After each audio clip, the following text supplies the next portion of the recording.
Hi, I am Laura. I've always been someone who treasures small gestures.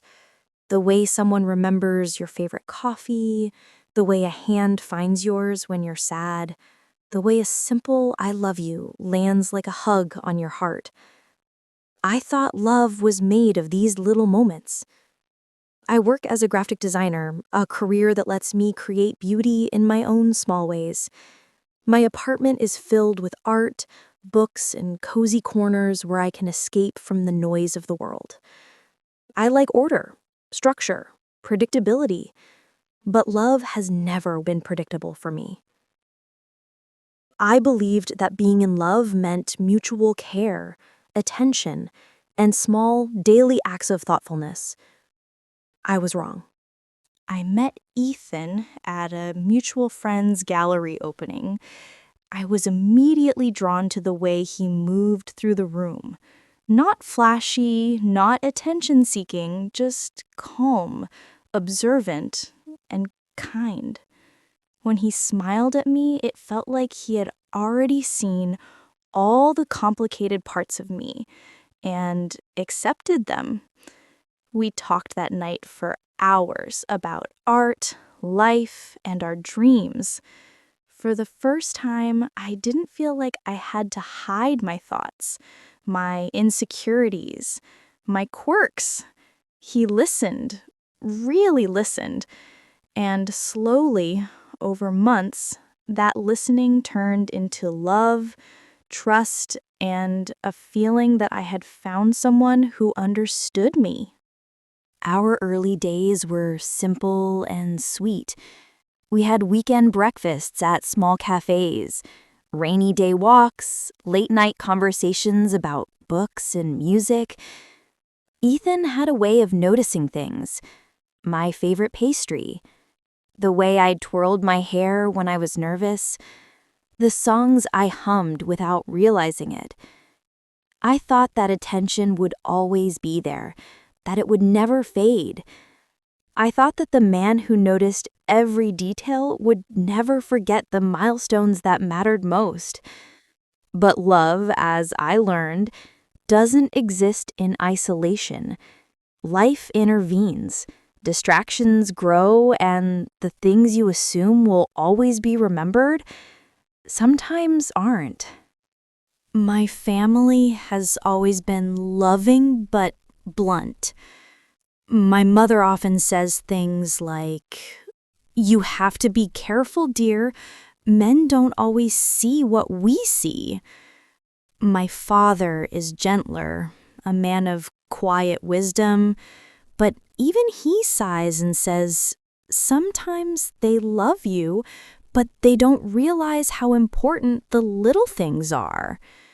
And my sister, Sophia, is a whirlwind of honesty. She doesn't sugarcoat anything. She tells me, "You're romantic, but don't let romance blind you. Pay attention to patterns." I didn't want to see the pattern yet. I wanted to believe Ethan would remember, would care, would prioritize us the way I prioritized him. The first missed birthday gift, the forgotten date of our first kiss, the casual shrug when I mentioned a special day. At first, I ignored them. Everyone forgets things occasionally, right? But the signs began to accumulate, like tiny cracks in a wall that, over time, might crumble entirely. I tried talking to him gently. I said, "It's not about the gift, it's about the thought, remembering the things that matter to each other."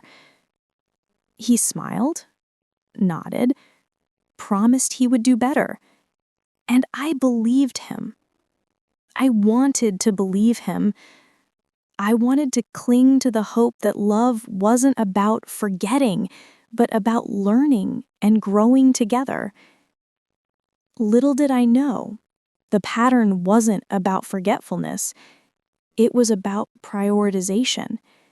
And that realization would come crashing down on the day of our anniversary. Again. It started small. Our 6th-month anniversary. I had decorated the living room with fairy lights, made his favorite dinner, and even baked a chocolate cake from scratch. I waited, nervously adjusting my apron, imagining the smile on his face. But he walked in, smiling, exhausted from work, and said, "Wow, you made all this. That's really nice." Nice. That was all. No hugs, no "I love you," no recognition of the effort.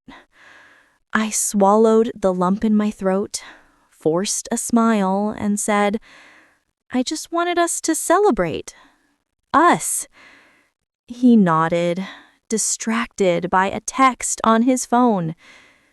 That night, lying awake, I realized that maybe I had expected too much. But a small voice whispered, "It shouldn't hurt this much to be noticed by someone who loves you." As months passed, the pattern became clearer. Birthdays, special dates, even small promises, often forgotten. Each time he apologized, often blaming work, stress, or exhaustion. And each time I forgave him, telling myself, love isn't about perfection. But perfection had nothing to do with it. It was about effort, attention, and intention, and those were becoming scarce. I began keeping a private journal. I wrote about my disappointment, my hope, my anger. Reading my own words, I realized I wasn't overreacting. I was seeing reality. The man I loved sometimes seemed incapable of prioritizing what mattered to me. I stopped mentioning dates altogether, trying to protect myself from disappointment. I stopped expecting grand gestures, hoping the pressure would ease, that love could survive quietly. But silence can be heavy. It filled our home like a fog, making every interaction tense. I noticed the small things, how he forgot to call when he said he would, how he remembered work deadlines but not important moments for us. Friends noticed too. He loves you, but maybe he's just self-absorbed, Marissa said. Don't let him make you feel invisible, Sophia warned. I tried to believe them, but doubt crept in like a shadow. Love shouldn't feel like being forgotten repeatedly. One night, I finally confronted him gently. "It hurts when you forget. It makes me feel like I'm not important." He sighed. "I don't mean to hurt you. I get caught up in life." I nodded, but the ache in my chest remained.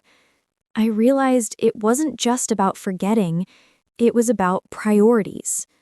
Work, distractions, and convenience always seemed to win over me, over us, over our love. Still, I clung to hope. I wanted to believe that he could change, that he could learn to see me, not just notice me, but truly recognize me. As our 1-year anniversary approached, I felt a mix of anticipation and dread. My mind played through scenarios endlessly. What if he remembered? What if he forgot?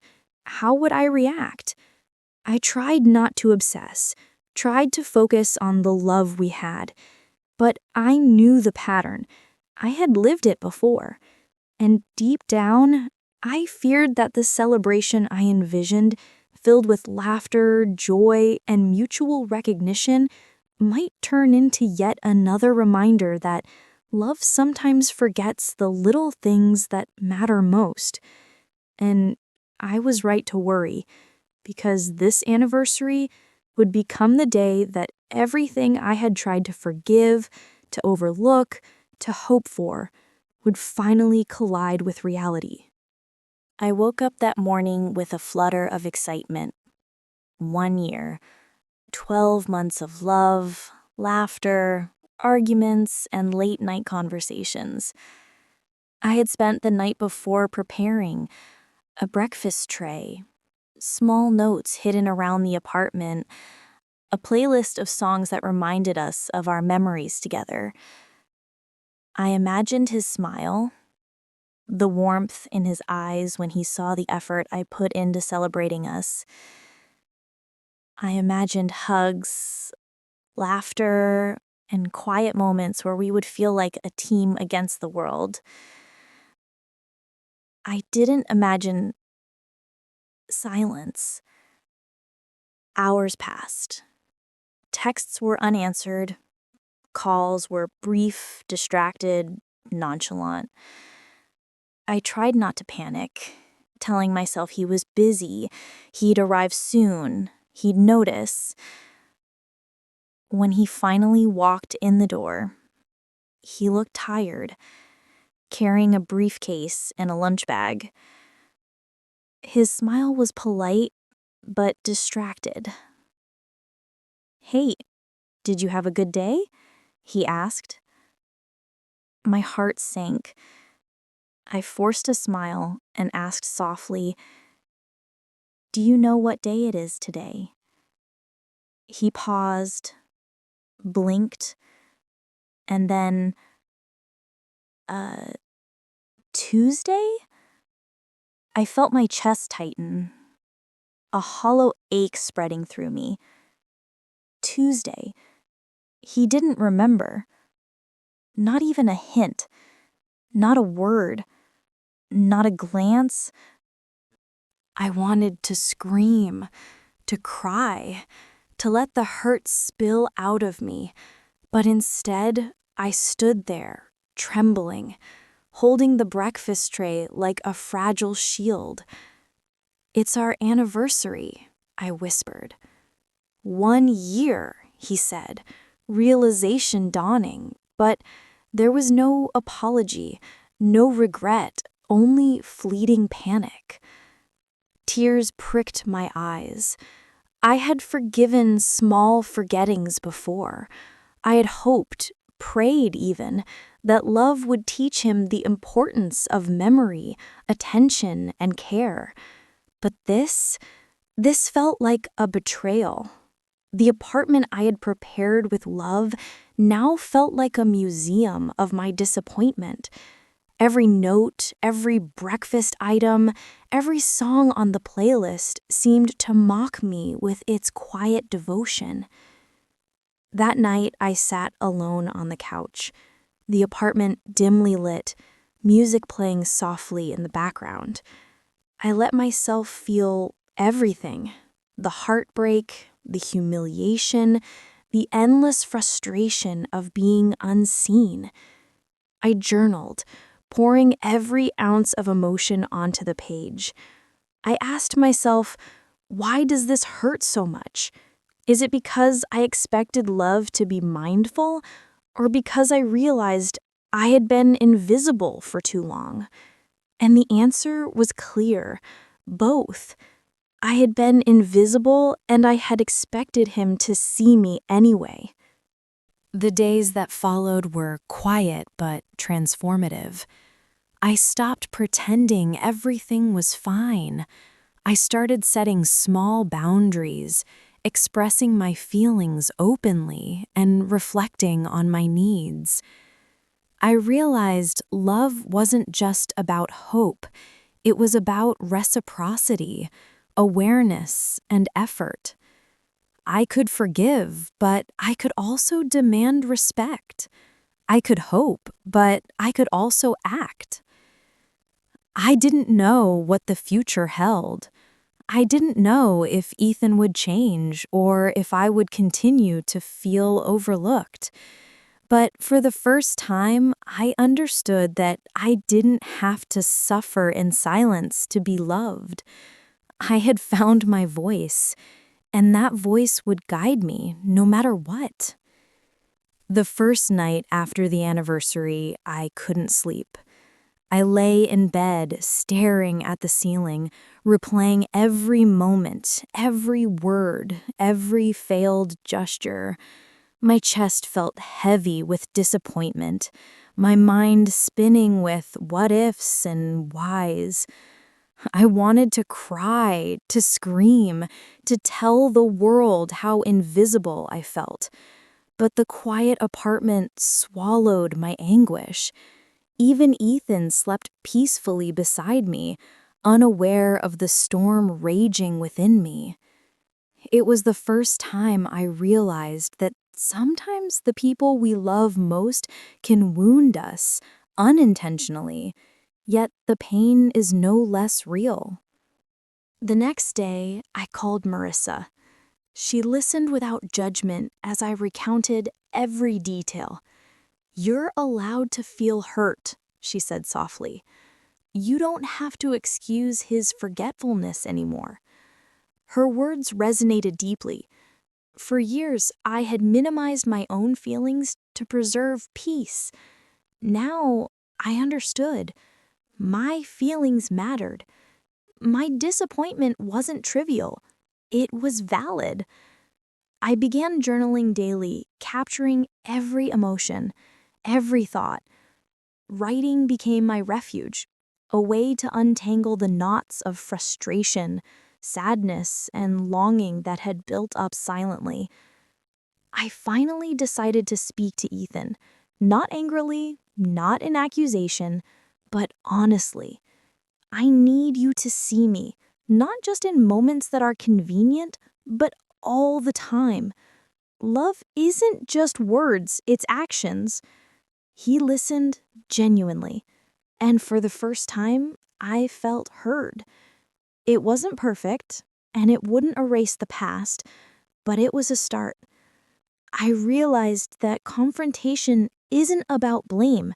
It's about clarity, communication, and mutual growth. Over the following weeks, I practiced setting small boundaries. I spoke up when my needs were overlooked, when plans were forgotten, or when my feelings were minimized. It was uncomfortable at first. Each assertion felt like rebellion, like stepping out of the role I had unconsciously played, quiet, forgiving, invisible. But with each conversation, I felt a flicker of strength, a growing confidence that I deserved attention, respect, and care. I realized that boundaries weren't walls, they were bridges to healthier love, honesty, and self-respect. By the end of these weeks, I began to see the bigger picture. The forgotten anniversary had been painful, yes, but it had also been illuminating. It showed me the ways I had tolerated neglect, the ways I had silenced my voice, and the importance of valuing myself. I learned that love requires awareness, effort, and reciprocity. I learned that forgiveness is not weakness, but neither is accepting repeated neglect. And most importantly, I learned that I could reclaim my happiness, my voice, and my worth, regardless of anyone else's actions. For the first time, I felt a sense of calm, not because the pain had vanished, but because I knew I could navigate it, grow from it, and demand the respect I deserved. The days following my reflections became a turning point. I realized that love without awareness and respect wasn't enough. I began speaking up, not angrily, not resentfully, but firmly. "I need you to understand what matters to me," I told Ethan one evening, my hands trembling but my voice steady. "Love isn't just words. It's remembering, noticing, caring consistently." He paused, really paused, as if hearing me for the first time.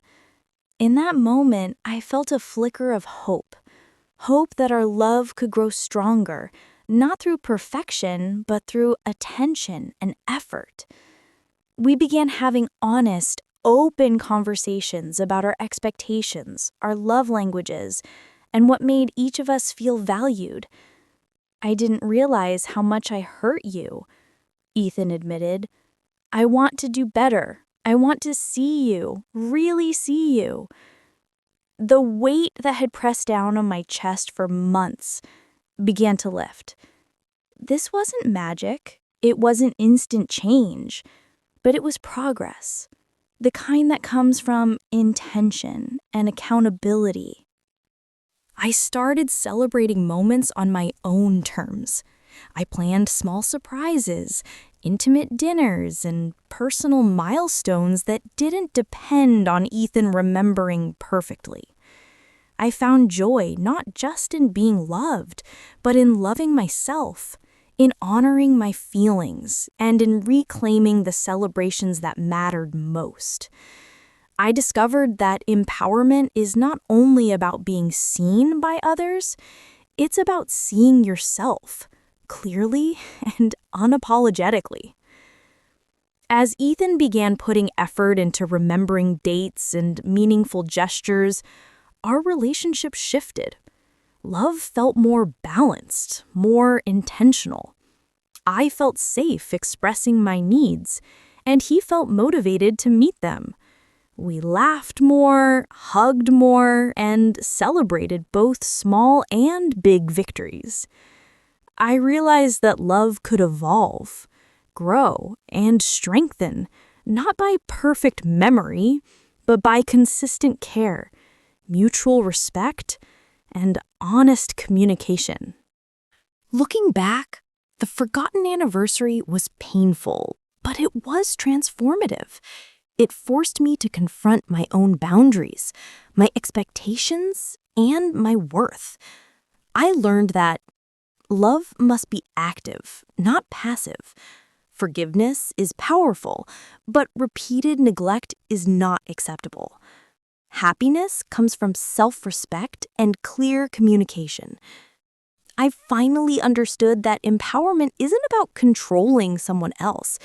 It's about controlling your own life, your voice, and your choices.